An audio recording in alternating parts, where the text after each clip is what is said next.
Selamat buat timnas Indonesia yang sudah meraih hasil sempurna. 3 poin kita dapatkan. Skor 1-0 untuk Indonesia pada saat melawan Vietnam. Ya. Kali ini kita akan coba review pertandingan ini. Pertandingan yang sangat menegangkan. Fans Indonesia garis keras pasti berbunga-bunga, pasti bergembira, pasti senang, dan ya hasil ini membuat langkah Indonesia masih mempunyai peluang untuk di 16 besar nanti. Kita masih melihat nanti ya pertandingan terakhir antara Indonesia melawan Jepang yang saya pikir ya peluang tipis, tapi konon katanya orang itu bola itu bundar, ya kita nikmati saja nanti pertandingannya. Apapun hasilnya kita akan dukung timnas. Dengan skor ini Indonesia punya 3 poin, ya, punya 3 poin sehingga ada asa menuju 16 besar. Tapi yang menjadi menarik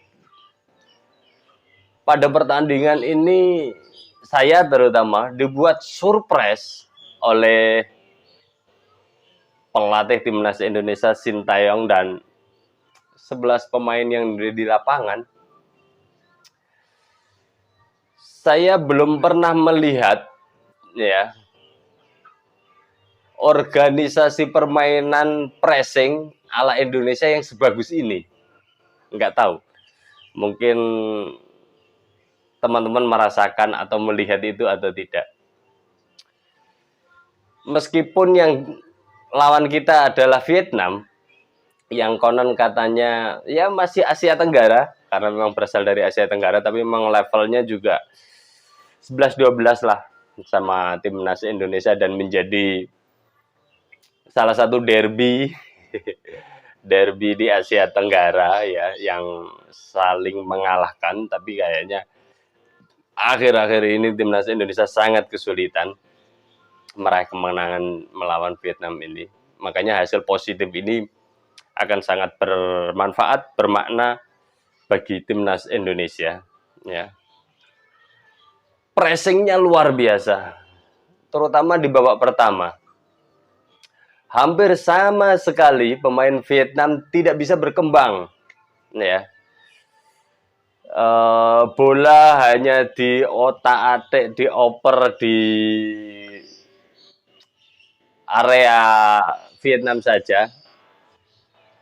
Ketika bola mulai masuk ke area pertahanan kita, maka terutama gelandang bertahannya kompak sekali, dan triple back-nya pun saya pikir bermain sangat-sangat baik ya. Pressing ini membuat timnas Vietnam kaget,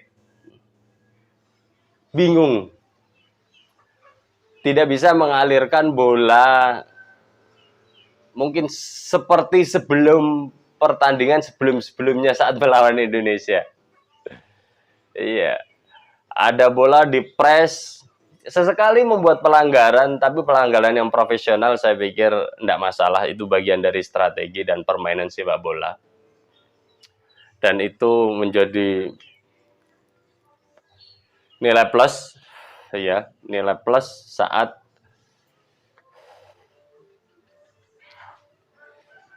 timnas kita tidak pegang bola, dan timnas Vietnam saat pegang bola menjadi tidak nyaman. Yang dilakukan adalah bola dialirkan ke belakang lagi, bola dialirkan ke belakang lagi, bola dialirkan ke belakang lagi. Terutama di babak pertama. Saya pikir ini skema permainan yang bagus, tapi apakah nanti ini bisa diterapkan melawan Jepang atau tidak, ya kita lihat. Atau mungkin Sintayong pakai strategi yang berbeda lagi, gitu. Karena memang kita kenal Sintayong selama melatih timnas terutama itu tidak menggunakan satu strategi, tapi melainkan banyak strategi. Ini pun sama. Ketika kita menyerang atau pegang bola, maka formasinya adalah 3-4-3. Tapi ketika bertahan, ya, formasinya menjadi 5-4-1. Wow, ini keren. Perubahan formasi ini membuat keseimbangan lini tengah menuju pertahanan kita itu lebih kompak. Ya. Tapi susunan pemain ini tidak berarti apa-apa jika pemain tidak bisa melaksanakan strategi yang diinginkan Sintayong. Nah, pada pertandingan Indonesia melawan Vietnam ini, pemain cukup bagus saya pikir. Ya. Hampir ya di babak pertama itu tidak ada peluang yang berarti dari Vietnam. Peluang yang benar-benar peluang emas lah ya, yang persentase golnya sangat tinggi itu. Saya tidak melihat itu. Bagaimana dengan timnas Indonesia saat menyerang? Ya, kalau kita berbicara sektor tengah dan sektor depan timnas Indonesia, kita mesti melihat pemain. Ya, stok pemain Indonesia lokal terutama yang ada adalah Marcelino, gelandang serang kita, Egy Maulana itu, terus kemudian kalau pertandingan kemarin yang dipakai adalah Rafael Struijk, itu juga bagian dari naturalisasi, tapi saya tidak mencoba mendikotomi naturalisasi atau lokal, tapi yang pasti inilah timnas Indonesia. Perdebatan itu tidak ada habisnya. Yang pasti PSSI akan lebih tahu bagaimana mengelola timnas Indonesia dari fase umur ya, yang sekarang mulai digenjot usia 20 juga ada dan sebagainya, yang sudah disiapkan. Nah, yang menjadi menarik adalah pola penyerangan. Yakob Sayuri, ya, dan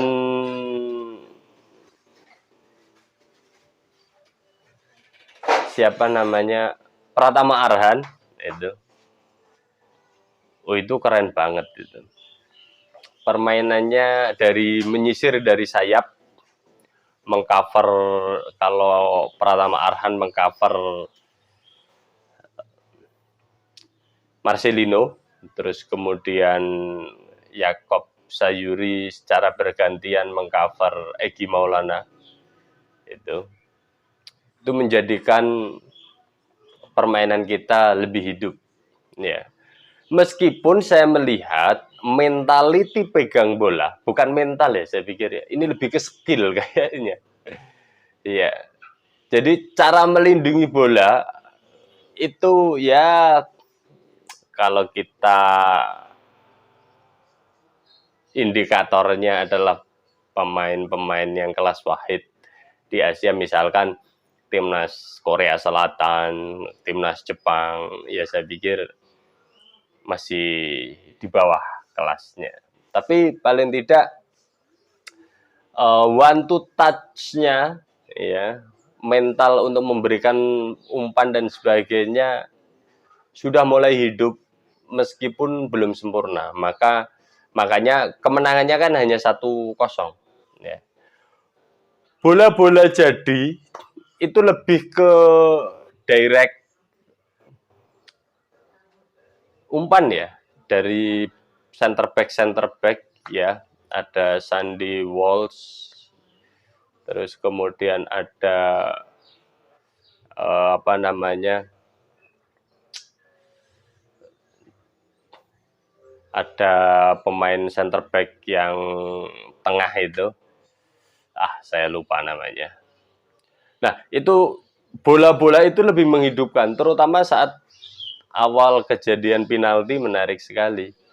Jadi umpan lambung yang terukur, kemudian Rafael Struijk mengejarnya, terus body balance, ya melindungi bola, kemudian ditarik bajunya, set gitu. Dan wasit melihat itu sebagai pelanggaran di dalam kotak penalti dan berujung pada free kick. Tendangan penalti diberikan timnas Indonesia. Ya. Tapi melihat pertandingan ini jadi ada optimisme sebenarnya, terutama kompaknya lini pertahanan dan lini tengah. Kalau lini penyerangan memang saya sendiri tidak berharap banyak. Dewi Fortuna harus tetap menemani kita melalui efektivitas permainan dan ya satu peluang satu gol. Kenapa demikian? Karena peluangnya tidak banyak. Kita tidak menguasai permainan di area pertahanan lawan.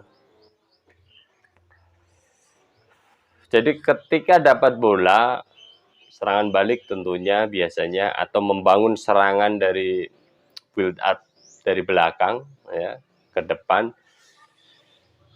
Ada peluang, ketika peluang itu terbuka maka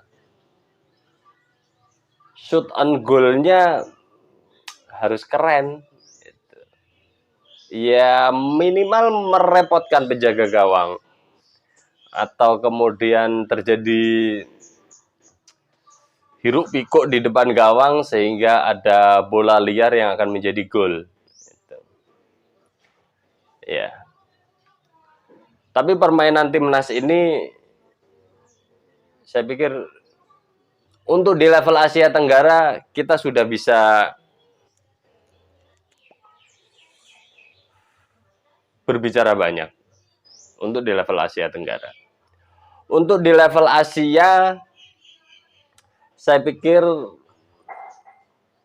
ya terlepas dari negara Irak, Jepang, Korea, Arab Saudi yang langganan Piala Dunia itu, Iran, ya. Saya pikir kita sudah mulai bisa menjadikan timnas kita bermain lebih oke ya. Di luar tim-tim itu ya. Sekali lagi di luar tim langganan Piala Dunia Korea Selatan, terus kemudian Arab Saudi, Jepang, Irak, Iran ya. Itu saya pikir kita masih bisa bersaing. Australia, oh iya, Australia sudah masuk. Kalau di sepak bola masuk di zona Asia itu kita masih berani lah. Tapi kalau sudah melawan tim langganan Piala Dunia ya kita harus akui bahwa kita masih di bawah. Akan tetapi pertandingan adalah pertandingan yang keberuntungan itu akan ada jika ya kita melakukan sesuatu. Gitu. Nah, yang menjadi poin menarik pada pertandingan Indonesia melawan Vietnam,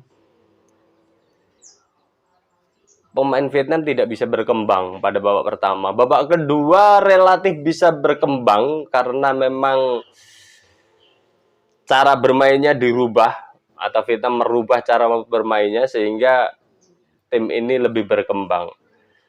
Meskipun lebih berkembang tapi timnas Indonesia masih oke. Hampir Vietnam tidak bisa membuat peluang. Ya peluangnya masih setengah matang lah saya pikir.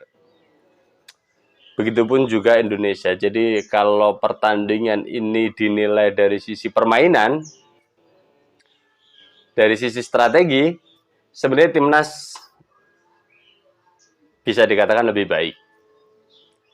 Dari skor, meskipun lewat penalti, timnas juga bisa dikatakan lebih baik. Itu ya.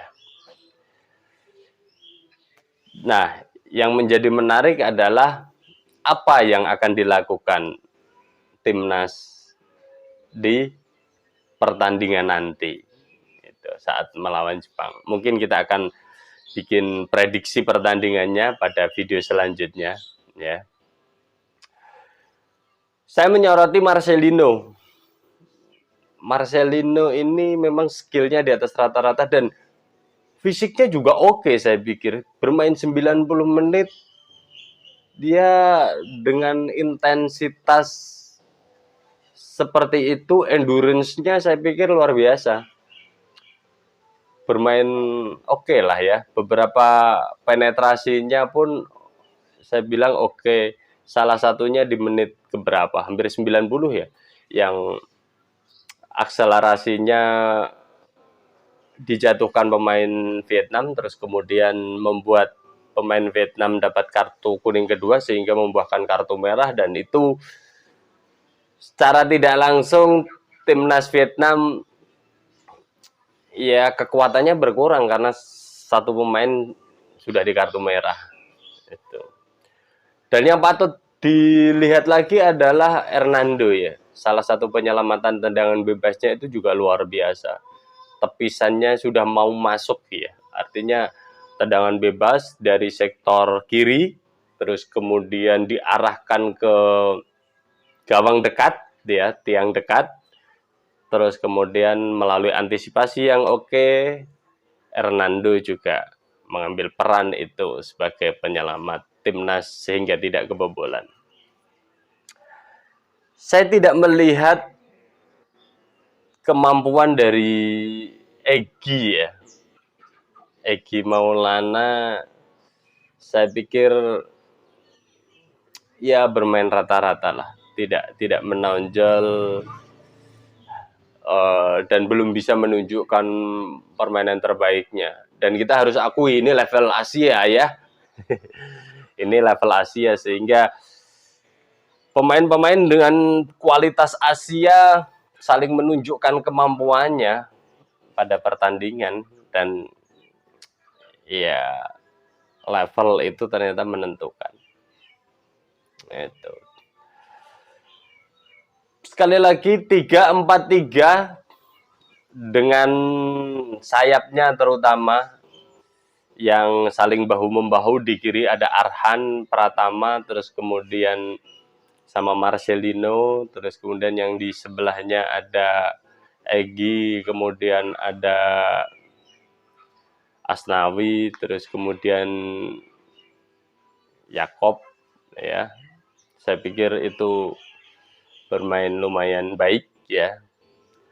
Dan melalui pertandingan ini kita bisa merasakan bahwa timnas Indonesia sudah layak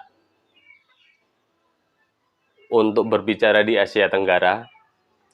Di level Asia kita juga bisa berbuat banyak, tapi untuk sampai ke babak semifinal bahkan babak final saya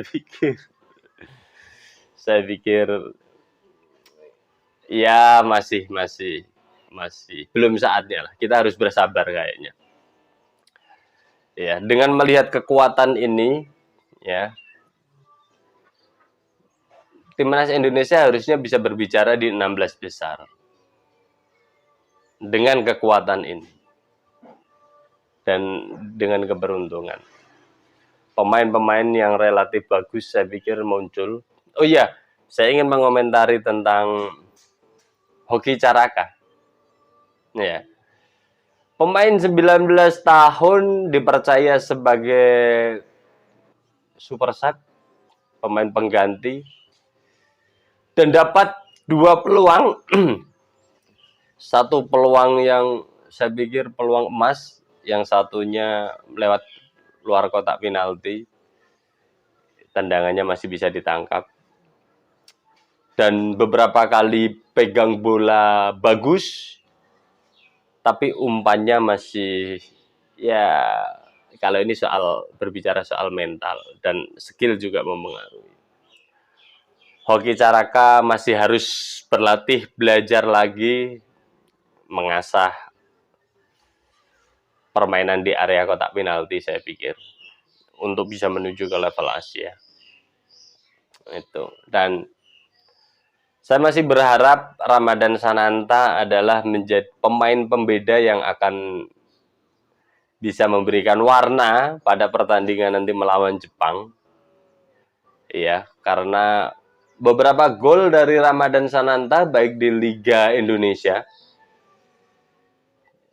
ataupun di pertandingan-pertandingan timnas itu gol yang menurut saya gol yang istimewa. Maksudnya istimewa gini.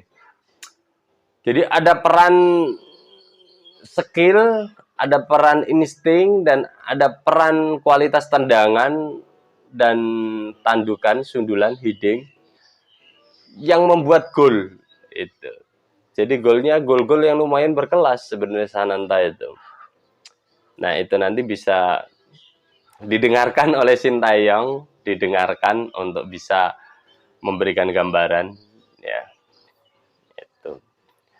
Dan terakhir saya ingin mengomentari terkait dengan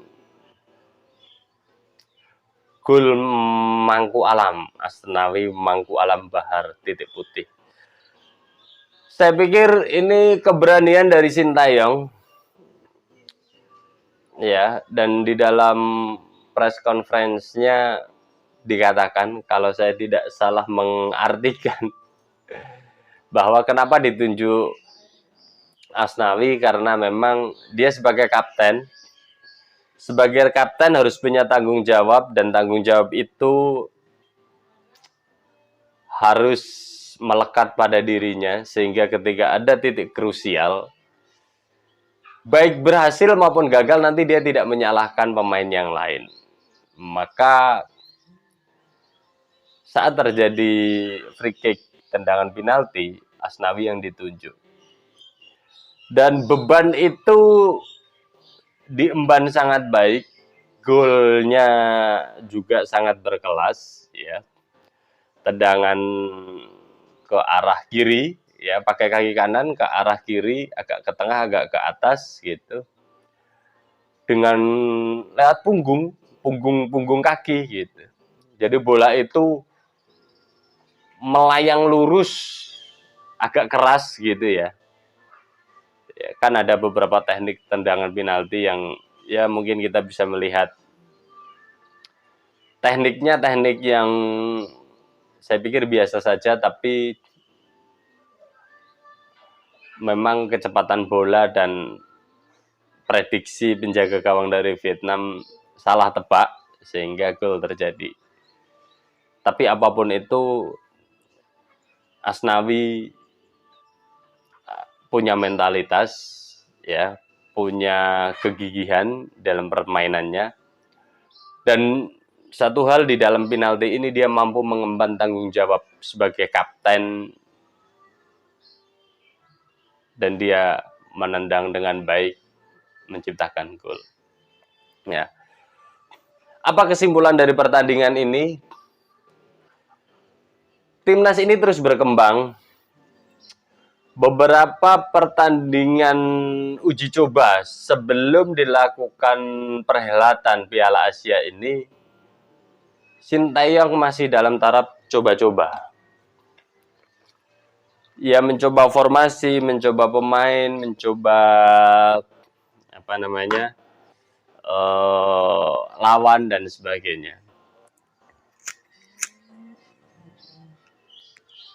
Kekalahan 5-1 melawan Libya pada pertandingan pertama, terus kemudian kekalahan sama Libya lagi 2-1, terus kekalahan melawan Irak 5-0. Saya pikir bukan pembelajaran ya, saya pikir ya. Tapi lebih ke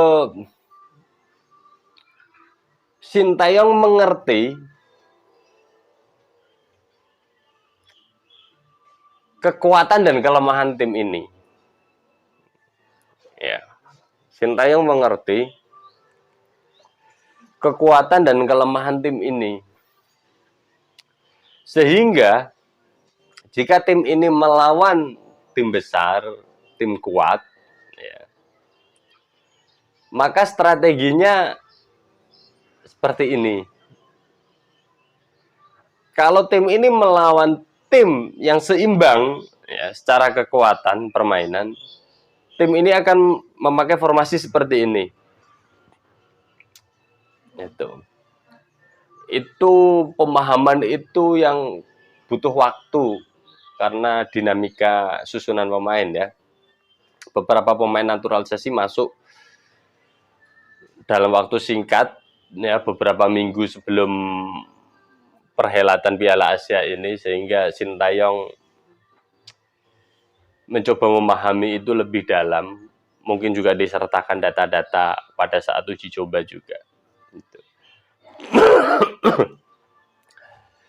Dan yang terjadi pada saat melawan Irak sebenarnya polanya hampir sama. Timnas Indonesia bisa mengimbangi. Hanya saja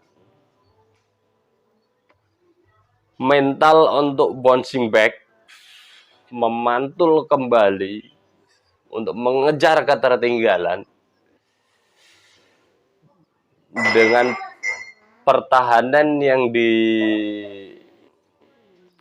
oleh tim Irak, ya kita harus kita akui belum bisa menembus itu. Tapi sebenarnya dari pertahanan kita 3 gol yang tercipta, gol pertama oke, karena memang kesalahan kita. Gol kedua berbau offside. Sebenarnya golnya bagus, tapi memang berbau offside. Nah, berbau offside ini yang menurunkan mental pemain. Dan gol ketiga saya pikir keberuntungan. Duel di kotak penalti Rizky Ridho dengan pemain Irak, terus kemudian bola liar, tendangan voli jarak sedekat itu, saya pikir kiper manapun tidak bisa mengantisipasi ya, kecuali kena badan gitu. Jadi bukan kiper yang mencoba menghadangnya, tapi bola yang kena badan kiper, itu cerita lain. Itu. Tapi secara kualitas oke. Secara kualitas ya.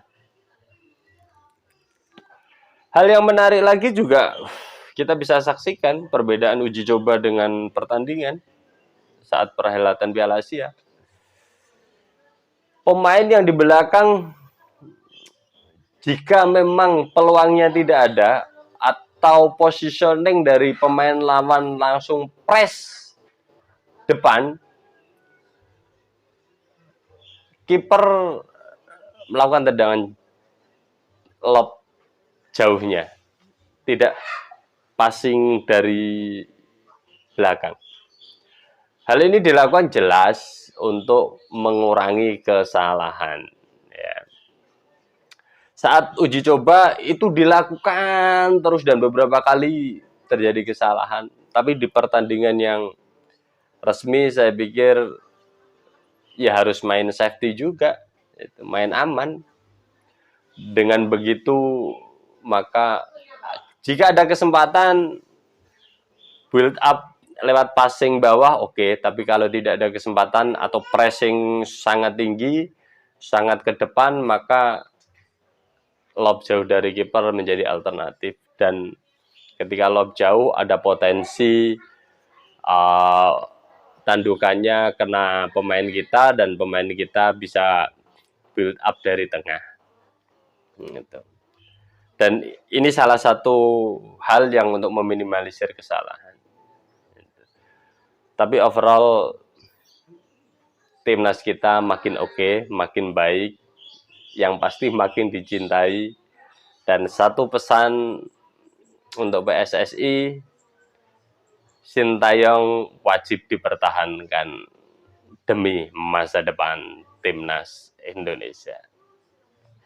Sampai jumpa pada video selanjutnya. Nanti kita berbicara tentang prediksi timnas Indonesia melawan Jepang. Ya, apa yang bisa dilakukan timnas untuk bisa tidak kebobolan banyak, sehingga potensi untuk bermain imbang ataupun menang tetap ada.